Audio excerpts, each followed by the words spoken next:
Banorët e rrugëve Markndo dhe Radohina përtej stacionit të trenit të udhëtarëve në Shkodër vazhdojnë të shprehin shqetësimet e tyre për gjendjen e rënduar të rrugës, e cila është mbushur me gropa, balë dhe ujë. Ata theksojnë se edhe pse nuk ka munguar ankesa drejt Bashkisë Shkodër, nuk ka pasur asnjë reagim nga ana e saj, ndërkohë që rreth 200 familje kanë vetëm këtë rrugë për të qarkulluar.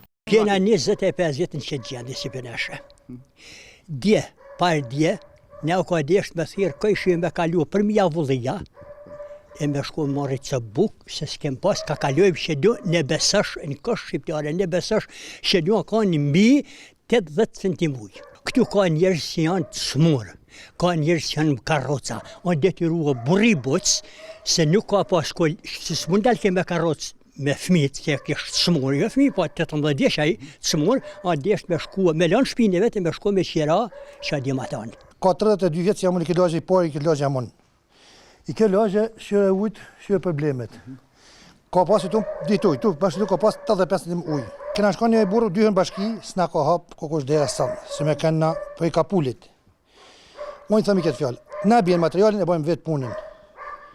Kësë, na bjen këtërët e tonë botë, janë ka 20 mirë, na shtojnë i këtë rrugë më zëtni.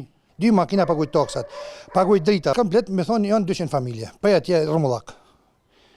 Kanë për rrugën të atje, ujtë, kanalet e kanë në prej, se këtu e atë prekon na. Banorët kërkojnë që vetë kryebashkiaku Benebeci të shkojnë në terren për të inspektuar gjendjen e kësaj rruge dhe të komunikojë drejt për drejt me ta për problemet që përballojnë çdo ditë. Ne bashkisht i kërkojmë vetëm rrugën masi je ka paguajmë taksa, tatime e gjithçka.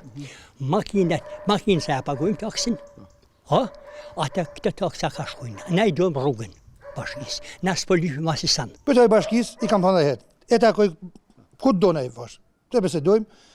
As kam gjatë kesh me, çka kesh kam beta. As i gjatë kesh kam thënë valla. Ajm punë bëjnë detyrë, na bëjmë detyrën taksat. Veç ma rrugën valla, ta taksat i ka paguar. Më të njësë, atje i pagujmë. Ky blok banimi është si shumë zonat të tjera informale të Shkodrës, është populluar pas vitit 1991 dhe ka nevojë për investime serioze në infrastrukturë, sipas banorëve prioritet mbetet rregullimi i rrugëve.